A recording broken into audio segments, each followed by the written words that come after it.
gbogbo ọmọ Yorùbá jákèjádò àgbáláyé. Mo kí gbogbo ẹ̀yin ọmọ aládé o. Ẹ̀yin ènìyàn mi, ẹ jọ̀wọ́ fídíò tí mo fẹ́ mú wá lórí ètò ẹgbà yíyẹ̀wò ẹ bá wa dá sí títọjọ́ tòní. Ẹ jọ̀wọ́ gbogbo àwọn tí ẹ bá mọ̀ tó jẹ́ ajìjàǹgbara fún ìdásílẹ̀ orílẹ̀-èdè Yorùbá ní kẹ́ bá mi sẹ́ndì fídíò yìí fún. Ẹ bá mi sẹ́ndì fídíò yìí sí wọn. Kí àwọn náà kí wọ́n lè rí, kí wọ́n lè mọ bí àwọn náà ṣe máa múra lẹ̀. Ẹ jọ̀wọ́ ẹ tún bá mi ṣíà fídíò yìí fún gbogbo àwọn tí wọ́n tiẹ̀ tí ní ìgbàgbọ́ nínú ìdásílẹ̀ orílẹ̀-èdè Yorùbá. Ẹ jọ̀wọ́ ẹ tún bá mi ṣíà fídíò yìí fún wọn. Káwọn náà lè mọ̀ wípé nǹkan kan fẹ́ ṣẹlẹ̀ lórílẹ̀-èdè yìí láìpẹ́ yìí. Káwọn náà lè múra sílẹ̀. Òkùnkùn ti pẹ́ ta ti ń pariwo. Ṣùgbọ́n àwọn kan sì dúró nídúró wípé kí là ń sọ gan-an. Àwọn kan àti ẹ̀wò wá wípé owó là ń wá ta fi ń pariwo. Àwọn kan tún wò wá sùsù wá níwọ̀n níṣẹ́ ni. Àwọn kan tún sọ pé ta ló tiẹ̀ fẹ́ pé orílẹ̀-èdè ọ̀hún gan. Àwọn kan tún sọ pé tó bá pin àwọn wo gan ló fẹ́ ṣàdarí ńbẹ̀ gan. So oríṣiríṣi òun ni oníkálukú wọn ń sọ. Ṣùgbọ́n ẹ jọ̀wọ́ mo bẹ̀ yín ni ẹ bá mi ṣíà ètò yìí fún gbogbo ọmọ Yorùbá kí wọ́n rí. Fídíò wo ni mo fẹ́ mú wá? Fídíò àwọn Biafra ni o. Ṣé ẹ mọ̀ pé nítorí afọ́jú òun lòjó ṣe máa dún lókè kó lè retí tó máa fi gbọ́. Nítorí adití òun lòjó ṣe ń ṣú o. Ẹ bá mi ṣíà ètò yìí fún gbogbo ọmọ Yorùbá. Ẹ pé mo ní kí wọ́n wá wo fídíò yìí. Kí wọ́n wá wo interview tí wọ́n ṣe fún Simon Ekpa, èyí tó ń jà fún ìjàǹgbara ìdásílẹ̀ Biafra nation. Kí gbogbo wa náà ká tún lè gbọ́ bó ṣe ń lọ. Èmi mọ̀ wípé tẹ́ bá wo fídíò yìí ẹ ní wò láwò wípé ẹ kò wò dànù. Èmi mọ̀ wípé ẹ máa wò láwò múra sílẹ̀ ni. Nítorí pé alẹ́ ní yóò yá níbù kó jẹ́ pé òró ló ti máa bẹ́ o. Ẹ̀yin ènìyàn mi, ẹ jọ̀ọ́ mo fẹ́ kẹ́ ẹ bá mi ṣíà fídíò yìí. Káwọn náà tiẹ̀ mọ̀ pé tá bá ń sọ̀rọ̀ nípa pé àwọn Biafra wọ́n ti múra tán. Tá bá ń sọ̀rọ̀ wípé àwọn Biafra àní wọ́n ti múra tán pátápátá, kó má wò pé irọ́ la fi ń pa. Ẹni kó máa bọ̀ kó wá wo fídíò yìí. Ẹ̀yin ènìyàn mi, èmi àrólé ọmọ bàbá tẹ̀ntẹ̀n mo jọ ń yé yín wípé àwọn Biafra wọ́n ti ṣetán yányán pátápátá. Wọ́n ti ṣetán o. Ẹ jọ̀wọ́ mo tún bẹ̀ yín, mo bẹ̀ yín lẹ́ẹ̀kan sí ẹ bá mi ṣíà ètò ìfún gbogbo àwa jìjàgbara. Ìwọ tó o bá mọ̀ pé lóòótọ́ lódodo ò ń jà fún Yorùbá nation, bá mi wo fídíò yìí láti bẹ̀rẹ̀ dópin. Ká lè jọ mọ bá ṣe jọ máa prepare ara wa sílẹ̀ fún ohun tó ń bọ̀ yìí. Ẹ̀yin ènìyàn mi, ẹ̀yin ènìyàn mi, ẹ bá mi wo fídíò yìí. Today, I'm pleased to welcome to the show Mazi Simon Ekpa, the Prime Minister of the Biafra Republic government in exile. Mazi Simon, welcome to the show.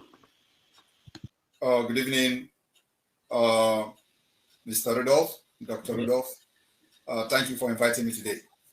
Thank you so much. We appreciate you, and we're happy to have you today. Let me get first the elephant in the room out of the way, which is that when you put out the notice that you were coming on the show, a lot of your people were against you coming. They said things like that you shouldn't come here to grace this platform, that I'm a fulefu, that I felt that they must love you so much. They are protecting you from what? Well, these are people who have gone through a lot, and because you, as a Biafran, and I believe that if Biafra become an independent state today, you cannot be, ostracized from being a Biafran, right? So by Yeah. birth, automatically you fall into Biafra. So, and for people like you that have platforms, which should be in the forefront of this freedom movement, and you are not doing enough according to them. So they believe that, I shouldn't come here. But, as a leader, I think differently, and I make decisions differently. So I am here also for their best interest. It is because we need to, we have somehow our outreach using our media, and it is time, I believe, we should also embrace other media platforms that have not been preaching Biafra. So I think my coming here today is for their best interest as well, and that's what makes me a leader. So I think differently from them. So it is very important that when those are agitating that I shouldn't come here, I will explain to them later on why it is important that I'm here. And then also, I'm going to be extending my hands of fellowship and open arm to every other despised media platform. I want to be there. So, because it is the right time to talk to people who may have seen our agitation or liberation of Biafra differently. So they need to be educated. So it is important that I'm here to talk to different audience. Thank you. Thank you so much. On my part, I also have to say that when I put out that you were coming, a lot of people felt that I shouldn't bring you here. So I have the same pressure that you have from my own people. But I think my job is to facilitate conversation across every platform, different groups. It doesn't mean that we have to only facilitate conversation with people we agreed with. All right, let's get into that. Something happened in America last Tuesday. There was an election and Trump won. I know that you are in support of Trump. And how do you feel about the outcome of that election? Very, very happy because, as a matter of fact, I was among international politicians to openly and publicly endorse Donald Trump election. So I'm happy. He needed to come and save the world. Now, before I go in deep into that, how do you think it is going to help your quest for Biafra? Well, the United States has a very important role to play in global peace. And what Biafra is doing today is to bring peace and restore stability in Sahel region.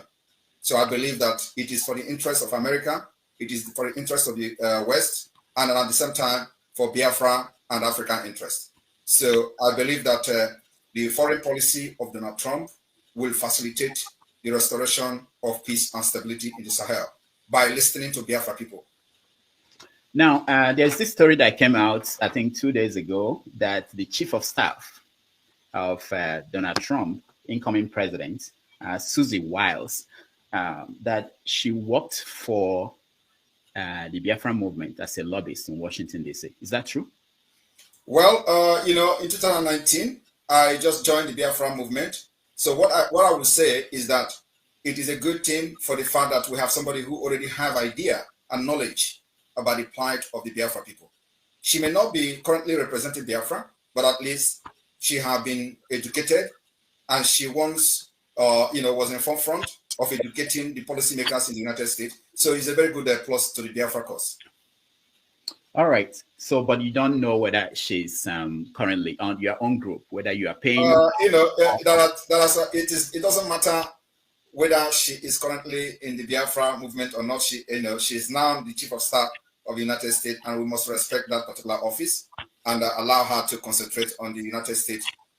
The appointments that shall be given by the president-elect. So let us not drag her into the Biafra controversy and all that. So the point is that her firm have represented the Biafra movement in the past, in 2019, and my happiness is that she is well grounded on the issue of Biafra. That's enough. Okay, good. Yeah. Now let's go straight to what is happening on December the 2nd. What are you planning to do? Well, Dr. Rudolph, Biafra has come a very long way, and everybody has their way of agitating and pushing the movement for the freedom of Biafra. you will agree with me that Nigeria is not working. Nigeria will never work. And so what we try to do is to bring alternative to our people. And it is the Biafra people first before any other Nigeria. So we are moving Biafra people forward, securing their future. And the only way to do that is that we need a separate independent state where we can govern ourselves the way we want. And where we can put a policy that will help our people to develop and compete among nations. So in Nigeria, that opportunity is not possible. In Nigeria, the innovativeness of the Biafra people and their career are getting killed by the Nigeria system. So we need a better system and a different system entirely that will allow our people to develop themselves and compete among nations. So what we're doing in Finland is a part of generating a document, a legal document, which is going to be a base for the pursuit for the recognition of independence of Biafra to be recognized as a sovereign state. So that's what we plan to do. And you know that we have been conducting self-referendum, which is still ongoing. It's going to end on the 28th of November. And this self-referendum, as of today, has recorded over 50 million votes. It is both online voting and physical voting. So, so far, from the record we have from the official that are responsible, we have, recorded over 50 million votes. So this vote now will be one of the legal ground to give the Biafra government in exile and the de facto government a mandate to restore the lost sovereign state of Biafra. Just like every other nation have done it in the past. For example, Lithuania and co have one time lost their sovereignty. So Biafra also lost their sovereignty to Nigeria state by force, by the barrels of the gun. So today we are here to restore it. And what is happening in Finland is not declaration of Biafra, but declaration of the restoration of independence of Biafra. Because Biafra has been declared and recognized in 1967, and recognized by different countries. So that sovereignty were forcefully, lost, and Nigeria took it back. So we are here to restore it back because after that war, nothing has changed. Actually, the reason for the war has escalated, and the issue and the cases are completely different today. Worse than what it were before the war. Okay. Referendum. You said the results are showing. What are the results? What are they showing? How many? Like I said, it is not yet.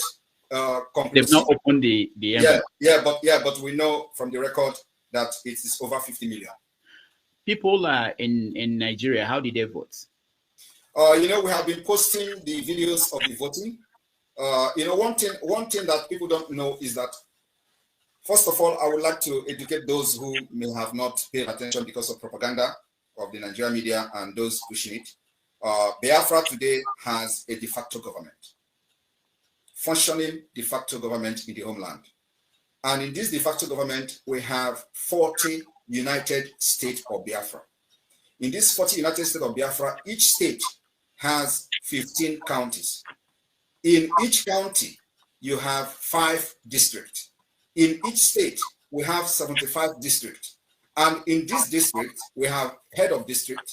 In these counties, we have head of county. And then we have, in this state, we have the administrator, which is equivalent to governor. So this is what a lot of people don't actually know. So when they see the result of our activities in Biafra land, they are surprised and shocked how Simon Ekpa is doing this from Finland, because we control the Biafra land from grassroots. So the government is already in the grassroots. So every community knows who is their county leader. Every county knows who is their county leader and who are the executive in the counties.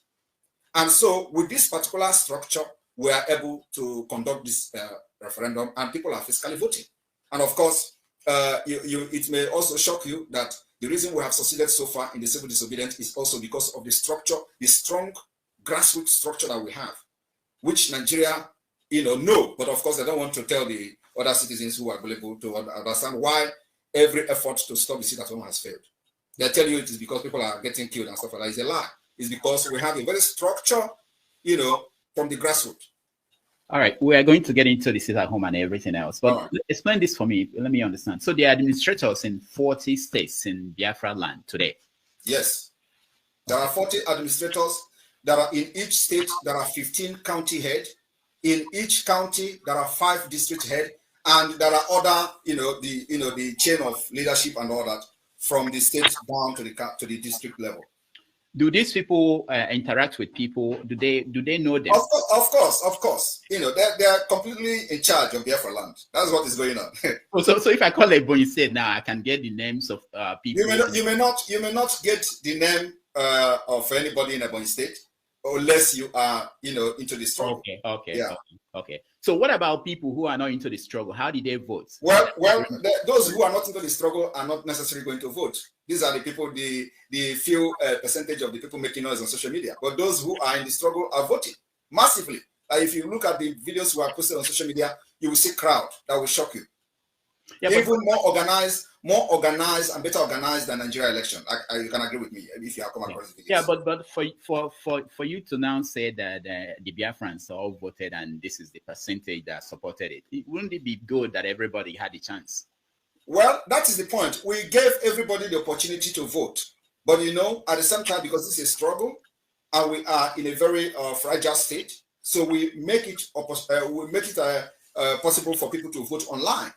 Right, and then in a struggle like this, you have to also be very security conscious, considering the fact that Nigeria is a terrorist state that kills people who agitate and do protest. So we don't want to endanger the life of our people, you know, by trying to prove that everybody has to participate. Everybody must not participate. Even in the Nigeria general election, not everybody voted, and somebody is still a president. So we don't need to prove, you know, everybody that Biafra have participated. Those who believe in Biafra should participate, and they participated, and they are still participating because the vote is still ongoing to the 28th of November. What about people abroad? You mean in New York here, there are people? Yes, everybody is voting online. Those of Biafrans abroad are voting online, and we created a voting system using the Google platform. And you have a way of verifying that these people voting there. Yes, we verify, and of course, you know, like those who want to dispute, you know, who want to argue, we give them opportunity to conduct their own referendum on behalf of Biafra people. All right, this is interesting. Now let's also look at another thing. You have a new constitution that just came up. Yes. How was it?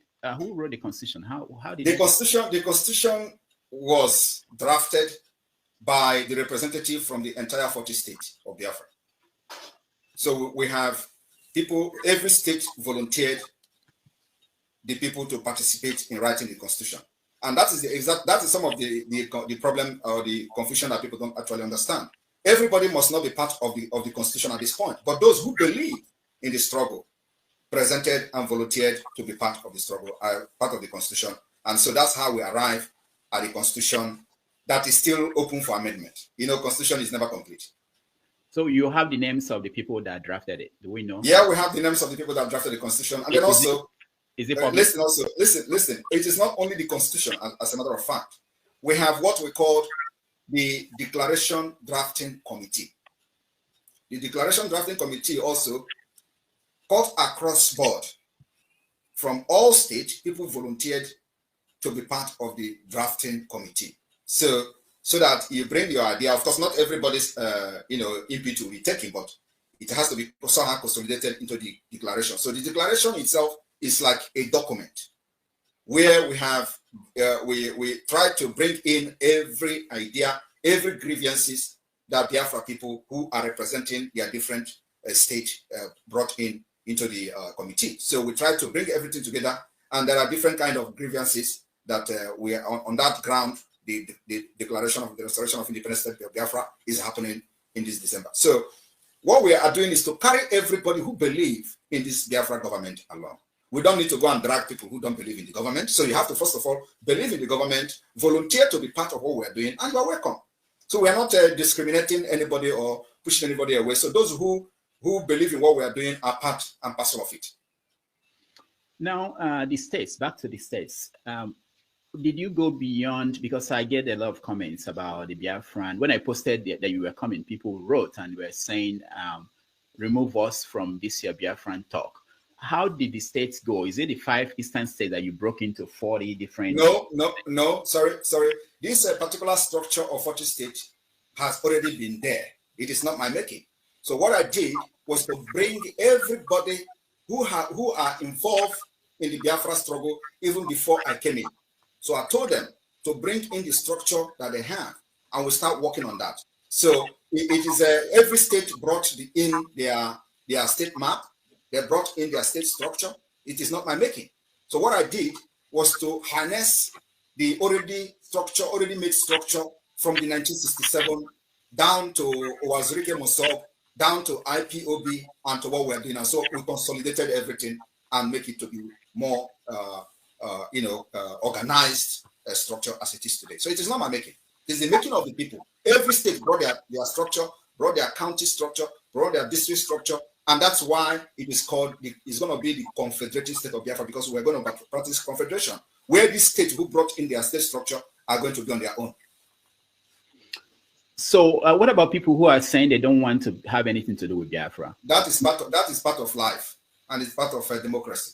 Even in Nigeria, when Nigeria was fighting for independence, North didn't want to go to be independent, right? But today they are the one who enjoy it most. So we are not bothered about those who say they don't want to be part of Biafra. They are just a few individuals, just like 1% or even 0.0% of people hijack Nigeria and impoverish everybody today. So those people saying they don't want to be part of Biafra, are they enjoying the killings in Nigeria? The answer is no. So we don't actually care about what they say. That's why we have gone this far. Because few people cannot hold everybody hostage. Mm. You are following the trial of Nnamdi Kanu in Nigeria. What do you make of how it's going? I don't believe in Nigeria system, in court system. Nigeria doesn't have a court.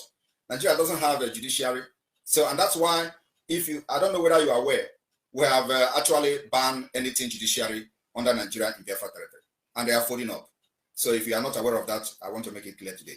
We are going to lock them indefinitely, and they will never come back until Biafra become an independent state. After the 2nd of December declaration, we start to pursue the legitimacy of Biafra. Nigeria court system and judiciary can never ever function again in Biafra land. It's a threat and a promise. How is that going to happen? How are you going to do it? It is already happening. Are you not seeing them folding up? That is to show you that the Biafra have taken over their land. Our plan is to delegitimize Nigeria from the Biafra territory, little by little, step by step, stage by stage, and that is happening. So judiciary is the next, because judiciary in Nigeria has contributed to the entire anarchy you see today. The insecurity you see today is the judiciary. The instability you see today is the judiciary. The banditry, terrorism you see today is the judiciary. They have not done anything that will bring justice, fairness, and equity. So we don't need those kind of system in our land. So, and if you're asking me how we're going to do that, we're already doing it. You see, they are folding up. That land belongs to us, and Nigeria has been rejected by the people. Over 50 million has given us the mandate to chase away Nigeria from our land. So, however we're going to do it is what the government will decide. And we're doing it the way we want. Okay. You know that you are on the list of most wanted people in Nigeria. That is a badge of honor. I am very, very happy that I am in the list, because if I'm not in the list, I would have regretted ever even getting involved in Biafra. So it's the highest honor I have received in my life. Now, people say, I played the video earlier in the introduction when Nnamdi said that if they don't give us Biafra, that Somalia will be better than Nigeria. And people say that what you have achieved is to turn some parts of Igbo land to look like Somalia. That Lagos is not like Somalia, that Abuja is not like Somalia, but Owerri, Olu area, basically is like Somalia. What do you say? So let me address you. Now, did you see the poverty rate in the world? Where is Somalia placed in the list? It should be at the bottom also. Like no, I want you to tell us. I can find it. Where is Nigeria and Somalia? Nigeria is at the bottom too. Yeah. So in the list now, is Nigeria up or down? Down. Yeah, so it's already. It doesn't necessarily mean. But it doesn't actually mean that they're going to be shooting gun like in Somalia. Somalia already overtake Nigeria in a better scale. Nigeria is down in poverty level. So how do you Maz, they're serious. Let me give you this as serious things. I have a friend here in America who lost his father 2 years ago from Olo area, and lost a brother early this year. And none of them, they've not been able to do any funeral because nobody can go home. Okay. And there are so many places like that in the Southeast. Is that a good thing? Well, I should be asking you, how are the burial taking place in other parts of Nigeria? No, the way people are reading this, they are saying that it's a consequence of this confrontation with the Nigerian authorities. So how is this confrontation making people not to have burial in Biafra land? Can you explain? Because it's not safe. That's what they said. That's why he hasn't So gone. it's making it not to be safe. Why are you laughing? No, I want you. You say this is a discussion, right? No, we're having a conversation. So if you cannot answer, let me explain. I want you to tell me. You want to answer? No, this is what they said. This is what they said. Okay, so this is what they say. But what about you? What about you? What Right. about your opinion? What do you think is the reason for not having burial?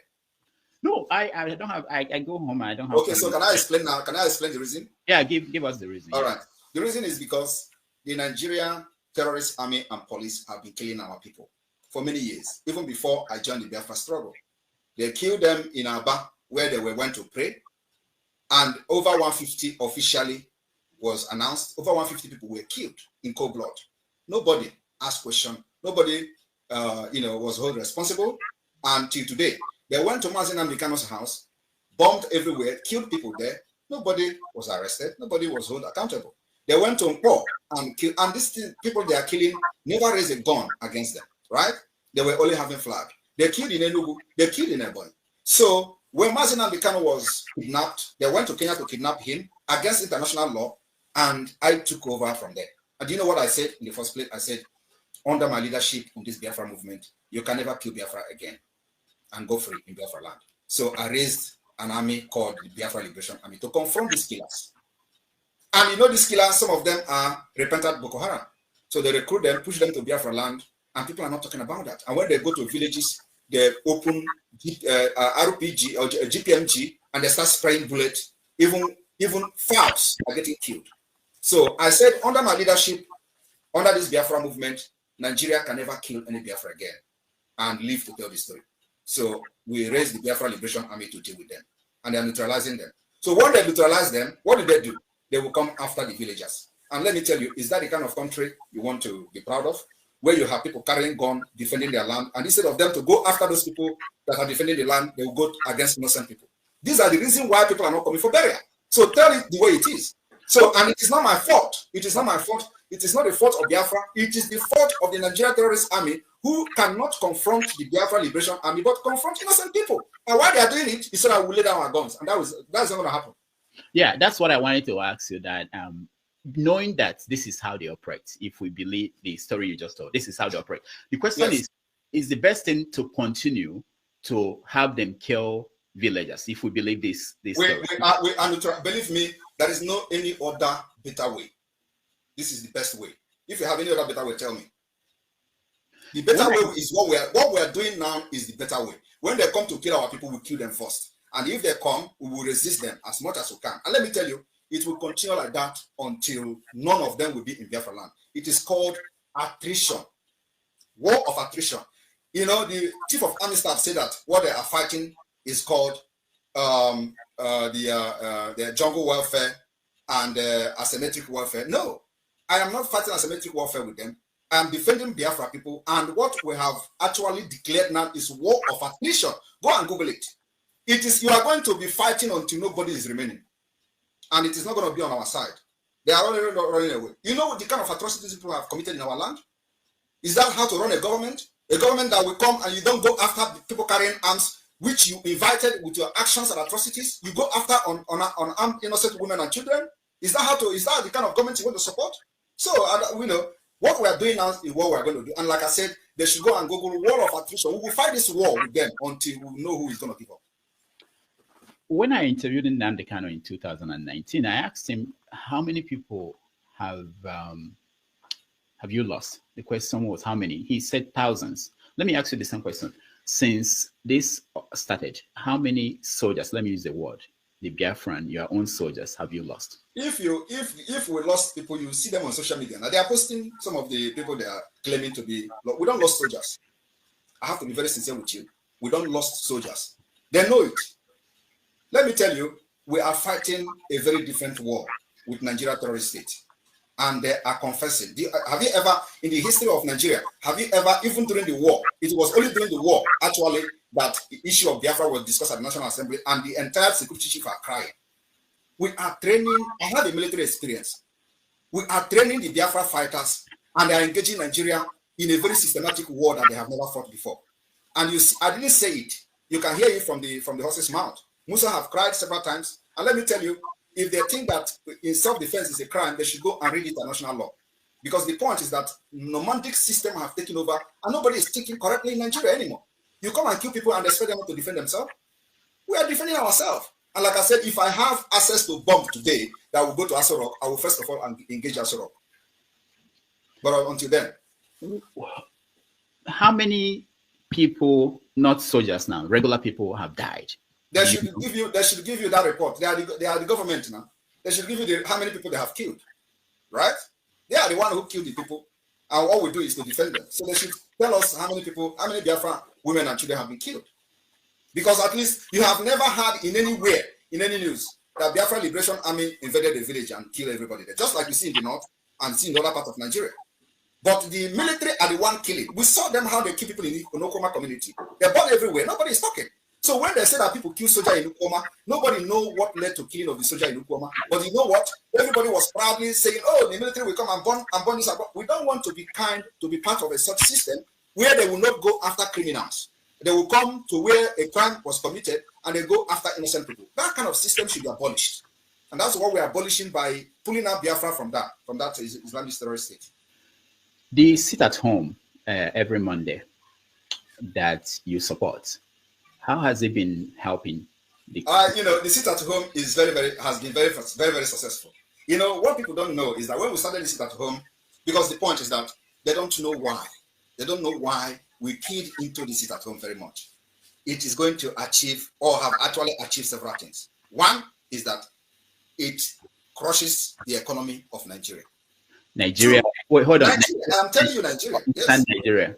Not Eastern Nigeria, Nigeria. If you know the point, if you listen to Akpabio as dumb as he is, he said that the sit at home is affecting everybody in Nigeria. And nobody is paying attention to that. They have lied and used the propaganda to say, "Oh, is the economy in the East?" What have the economy in the East done for over 50 years? Nothing. Now, let me explain. I'm still explaining the sit at home. Now, it crushes the economy of Nigeria. Two, we are delegitimizing Nigeria government from Biafra land because it is one of the way to prove that they have no control over the people. Three, they have also that sit at home that demonstrated that they have lost legitimacy over the Biafra people. You don't know what is happening. So you are very close to Sowore. You should ask Sowore, why did he say that the Southeast has, systematically left Nigeria? It is because of the sit at home, because they have lost control over the people and they're listening to only Biafra government. It's a pathway to our freedom. And now we are, and let me also explain to you that we are using four different mechanisms and different approach to fight this freedom, which has never been done in the past. One is the political approach. Two is the diplomatic approach. Three is the armed struggle self-defense approach. And four is the civil disobedience, which sit at home is part of it. So these four different mechanisms what we are using to delegitimize and fight Nigeria to our freedom. And it's working perfectly. The local women who cannot go to the market, the students who cannot go to school, the workers who cannot go to their offices, the businesses that are leaving the East to move to other places, who is paying the price for them? They have a better business ahead of them. The students have a better school to attend in future. What we are doing is a price they have to pay. It's a price for freedom. Freedom does not come free of charge. So we understand all this nonsense Nigeria is saying. Nigeria will tell you, "Oh, your business is being destroyed. Oh, your school." Ask yourself, those people that went to school for over 50 years ago, what have they done with education? Nothing. So we are going to bring alternative education that will work for them. So they have to pay the price of not going to school if they have to not go at this point. And those who don't go to market have to also pay the price of not going to market. Because I believe they will not prefer to have a bomb being thrown in every market every day. Because it's happening somewhere else in order to get freedom. So we are not going to that particular fight or defense at this point. At least nobody is there, even though they are throwing bombs in Imo State. I don't know whether you're aware of that. They are bombing and all that. We are fighting them with our anti-aircraft. Even though our anti-aircraft may not be the modern, sophisticated anti-aircraft, but it is doing something. At least they don't fly 10 minutes, more than 10 minutes, and they will run away. So these people that are complaining about school, they should give us a break. It is the price that these people have to pay. Those people complaining about not going to shop or stuff like that, they have other days to go to shop. Every Monday is a sacrifice that we have made to make sure that we speak to the entire world and prove that Nigeria have no control over Biafra territory. That's what we want to achieve, nothing else on that particular civil disobedience. Now, Igbo people at home, they say that people like you abroad, you are enjoying your life. They see videos of you dancing, drinking. They say, why is it that they are the ones paying the price? People in Lagos, people in Abuja, Igbo people, they are not. There should be more worried that I left those particular enjoyment that I'm doing, including going to club that I used to go, including all the enjoyment I used to travel everywhere. I'm not doing that anymore for them. So there should be more concern that why should I live all this life I was living? Why should I not just enjoy myself? Because I have conscience. I have come to this country not by my power, but God brought me here so that I will live and bring something back home. And I don't want to bring politics back home. I don't want to bring anything. I want to bring freedom back home. Because, many people travel abroad and all they do is that, I want to bring something back home. Ask them, what do you want to bring back home in Nigeria? How many Nigerians have traveled abroad, studied, become PhD professor, they went back home? What has been their contribution in Nigeria system? Nothing. If you go there, the Nigeria kills you, the system kills you. You can never, even if you are a saint, once you go to Nigeria, you get corrupt. So I did not come here to learn politics, to learn something to bring back to Nigeria so that Nigeria will corrupt me. I decided to bring freedom to my people because that's what they need most. When you see Nnamdi Kanu appear in court and say that he would like the sit at home to end, do you ignore that, or do you? I ignore that. Why? Because he's not a free man. So what will it make you believe what he's saying? He just played his voice when he was a free man talking with you. So what you heard in the court, does it sound the same? I will listen to him when he becomes a free man. I'm not only a free man, no, he has to come to Finland and sit one-on-one with me before I can listen to him. That is my condition. Because the reason why he is being incarcerated today is because of what I'm doing, it's because of the Biafra. So he cannot be captured because I know the reason they captured him is to end Biafra, and then you expect me to dance to their tune. It's not possible. Even if I bring him out today and he stay in Nigeria there and say, Simon, stop, I'm not going to stop. So are you planning to go back to Nigeria? People say that... I don't go to Nigeria, I go to Biafra. Yeah, but are you planning to go to Biafra? Of course, I will go to Biafra. I will go to Biafra. Why am I fighting? I will go to Biafra to be part of building a system that will work for everybody. When? When Biafra is recognized. By international community, by you and other. Now, if an American official who is sympathetic to your cause, the Biafran issue, hear you speak, do you think that they will be inclined to openly come out and say we support people? They don't need to openly come out. They should. Most of them I have had meeting one-on-one with them, and the way I talk with them is differently from the way I talk here. So they listen to me and they buy the idea. How do you talk with them? I talk with them presidentially. Because of course, when I'm here, that I'm talking with my people. When I talk with them, I talk differently. So and when I talk with them, I present Biafra as a solution, which is the way it is. I present Biafra as a solution to restore peace and stability. That is the only way to restore peace, because what you see today, the Islamic movement happening today from the Sahel down to the entire Nigeria region, interest is tied to Biafra territory. Now, not beyond the way you talk to them, what about what you do, like things you celebrate on your social media? It's my personal life. Because I'm no, I don't mean dancing. I mean, okay. Like when there are military officers killed, Are you not seeing military officers killed in Ukraine being posted by Israel, or the terrorists killed in Gaza being posted by Israel defense? So you think it's okay? It's okay. That is the only way to show the enemy that you are dealing with them. Please, we have about 3,000 people watching. Can you like the video so that more people will be able to see it and hear the ideas coming out from Mazi Simon Eba? All right, let's continue. I had during my interview with Ojukwu, that was 2001. So I asked him, why didn't he start the government in exile when the Biafran War ended in Nigeria? This is the answer he gave. Because I didn't see what good it would do. Oh, it would do me personal good because some people will still look upon me as a head of state. And they will certainly, in certain places, give me red carpet receptions. But is that what life is all about? Life is about the betterment of a lot of the millions of people at home. I had to consider very seriously what possible reaction a government that for 3 years had intent on genocide will have on such a situation vis-a-vis our people who are still captive within the Nigerian situation. A lot of people who look at what you do, they keep going back to our people. You talked about sacrifice that you made or you are making, but the one that our people at home are making is enormous. I've All right. lost. So what is the question?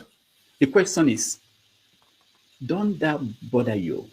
I'll tell you personally, I've lost people who died because they couldn't get to the hospital on a Monday. What about other days? How many people dies for not paying? We don't know. That's a All right. fact. We don't Okay, know. so let me tell you one thing. You see, I don't blame our hero Ojukwu for such a comment. Can you imagine where somebody fought the war for 3 years and at the end of the day lose the war? So you don't expect the person to come and start fighting from exile, right? Is it exile that is going to win? No. But if you look at history, it has always been this race for freedom has always been like a relay race. So Ojukwu has laid the background of which every one of us are building this temple today. And I am bringing that particular whole thing to a conclusive end. That's what I'm doing. So Ojukwu cannot, the exile Ojukwu went to is what we have actually activated today. So you don't expect him after, mistake, because a lot of mistakes were made. And you will agree with me that during the war, Ojukwu has no representative in the United States. All the representatives were just sell out. So Ojukwu don't actually know what was going on. He had nobody to educate the United States Congress or the United States government. He had nobody to put and educate them on the reason why Biafra should go. So Ojukwu don't have that representative. So we have it today. And one thing is that you are just emphasizing on Susie. You are happy that she was a lobbyist for the IPOB and all that. So it is part of the mistake that we identified and we want to solve it. Now, during the war, at a point, the United States was shifting ground to the Biafra side. And the Biafra leaders don't have knowledge about it. So if it's somebody that they have knowledge, that they have people representing them, they have good lobby, I don't even know whether they have lobby at all, they don't have. So you're assuming that they have lobby firms representing them in the United States, educating the policy makers, the Department of State, the US Congress and all that. I don't think Biafra, although that's how God wanted. I will not want to change the wish and the will of God. So God wants it to happen that way. And today we are, using that particular foundation that was laid, that mistake that was made. And today everybody have seen that actually Ojukwu saw tomorrow. Because the thing he saw that Gowon didn't see have consumed his people today. Gowon today, after fighting Ojukwu and Biafra people, cannot even stay in Nigeria. He ran away to the United Kingdom. At age of 80 or 90, who does that? He should be proud to stay in his village where he stood Biafra, 3 million people through starvation to become one, for Nigeria to become one. But why is he running away? Because the country failed. That thing Ojukwu saw, because it was Biafra people that were paying the price in the northern Nigeria. Every given confrontation, Biafra people get killed. So today it is no longer Biafra people. Gowon people are getting killed. And today, many of them are living in IDP camps. So Gowon could not stay his people. He ran away. So if he actually saw what Ojukwu saw today, I don't think he would lead Nigeria to war against them. So what I'm trying to say is that Ojukwu did the right thing as somebody who fought for 3 years and lost the war. And we have learned from Ojukwu mistake. We have also learned from Wazirike mistake. In case you don't know what the mistake Wazirike made. The mistake of Wazirike was that when Wazirike was captured, just like Mazinam Dikano was captured and kidnapped from Kenya, Wazirike was incarcerated. What did they do? They connived with all the commanders of Wazirike and brought them to the prison and said, you see, all the hitmen, all the strong men you have are with us. And who did it? And Yuba. Right? So from there, during Obasanjo time, from there, Wazirike gave up. He said he looked at all the people that he was fighting with, all the men he had his open. All of them came with a politician to the prison. So what can he do? He gave up. The same thing they want to do to Mazi Nnamdi Kanu. They capture him in Kenya, and all the commanders of the Eastern Security Network, they started killing them.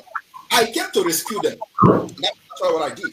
So I saw those mistakes, and I built the tent and built the fence to make sure that it never repeats itself again. And so what did I do? I begin to organize, bring in more organized and more structured movement.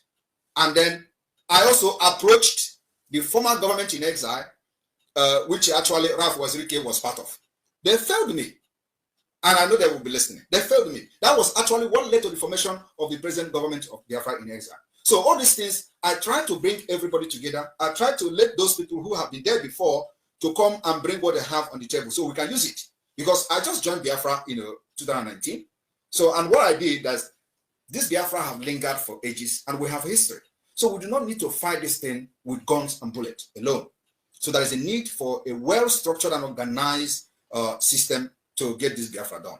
And I said, I will not fight this more than 5 years. So I gave myself 5 years to fight for Biafra and actualize Biafra. And this is where we are. This is the 5th year.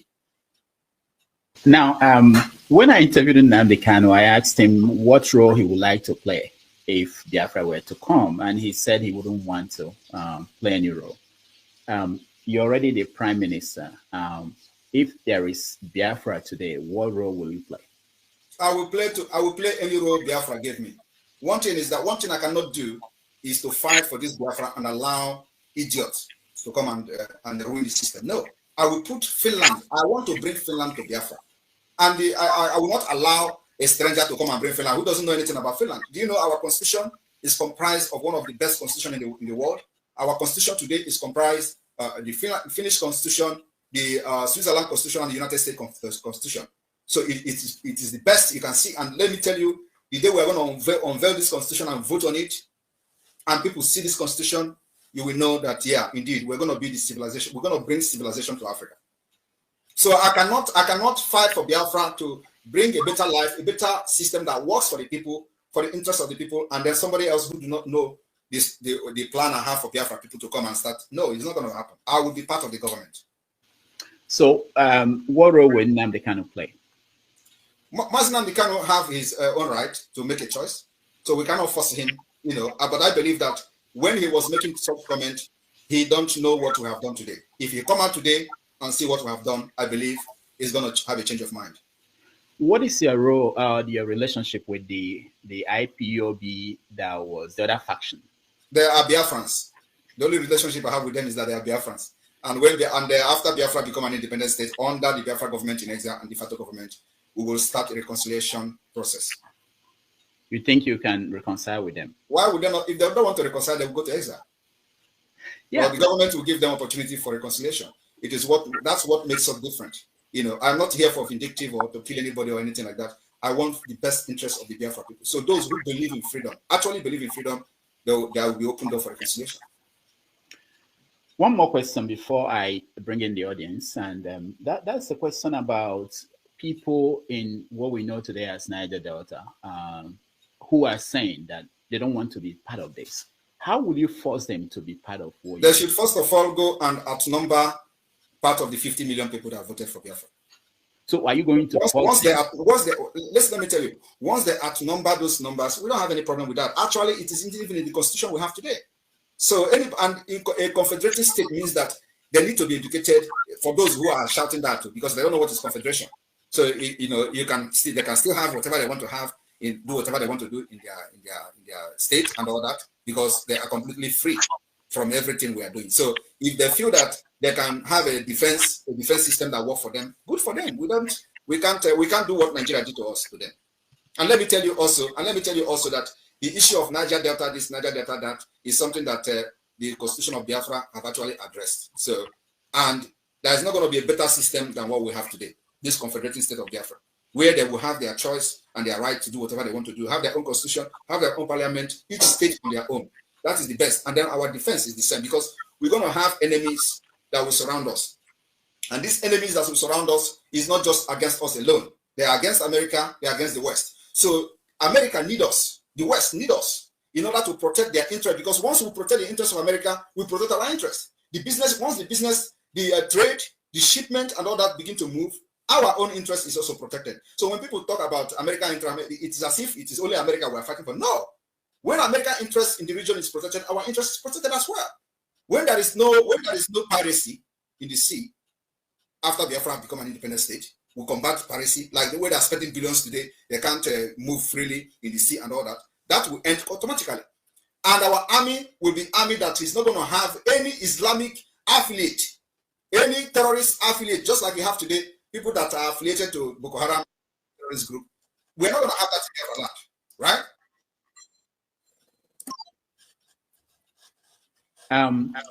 Why is it? Yeah. Why is it that the Nigerian government, despite their efforts to get you extradited, that they've not been successful to getting Finland to work with them? Finland doesn't work with a terrorist country. All right. And they will never work with terrorist country. That I can assure you here. But you know that they are making moves.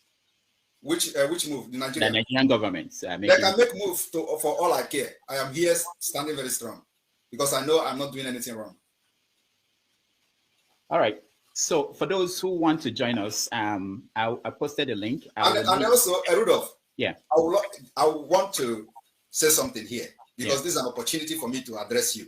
Okay, go ahead. And so I want to say this. Some of you have made bad decisions in the past, a very bad one. And so we have a record of making good decisions. And our decisions have actually favored our people for many years. And I want to tell you one bad decision you have made, and many of you. One is that I saw you protesting against Goodluck Jonathan during the 2015 election. You want Buhari to come in. It was a very bad decision. And sometimes like that, we look at the people who have made such decision that they are not capable to decide for the people. So when we are making these decisions we're making today, that you may not see the effect of it today, give us the benefit of doubt and see what it will turn out in the next few years. So Biafra that I'm fighting today and making all these things that many people are laughing at, they are laughing that we are going to have declaration in Finland. They don't know why we are having that. They are laughing that we are going to, I'm declaring Biafra. They are laughing that there is a national football team. They are like all those things, and that is exactly what Gandhi said. They will laugh at you, they will mock you. At the end of the day, you win. So I want to say that some of us that are making this decision for the best interest of Biafra people, we see what people don't see. So you should be able to give us benefit of that and support the decision we make. We kicked against Buhari, it backfired. You people supported him. We kicked against this Tinubu. Many of you supported him, and so it is very, very hard for people like us to come and listen to advisors that have made bad decisions in the past. It is very difficult for me, and I believe many people. So I just want to tell you this today because I may not have the opportunity to tell you again. Thank you. I appreciate that. But I don't remember protesting against Jonathan. Rudolph, I saw you carrying play card in the United States. Saying what? Protesting against Jonathan. Me? Yes, when they organized Occupy Nigeria, I saw you now. I will post it. Okay, yeah, post it, please. Share it. Let me remember because I don't remember that. Ṣẹ́yìn náà ti rí fídíò yẹn. Ṣé ti rí pé àwò múra sílẹ̀ ni. À ń sọ fún yín pé orílẹ̀-èdè yóò ní dúró. Eléyìí ò kì í ṣe ṣeré-ṣeré o. Orílẹ̀-èdè yóò ní dúró. Bẹ́ẹ̀ ni. Ẹ máa ṣílẹ̀kùn ní ọjọ́ kan. Tẹ́ ẹ rí pé kò sí Nàìjíríà mọ́. Flag tẹ́ máa rí. Òun ni Yorùbá nation, Biafra nation, àwọn Arẹwà náà àna tí wọ́n sókè. Lágbára Elédùmarè. Ẹ já lọ múra lẹ̀ o. Ẹ jẹ́ ká lọ múra lẹ̀ gidi gan. Ẹ já lọ máa gbáradì o.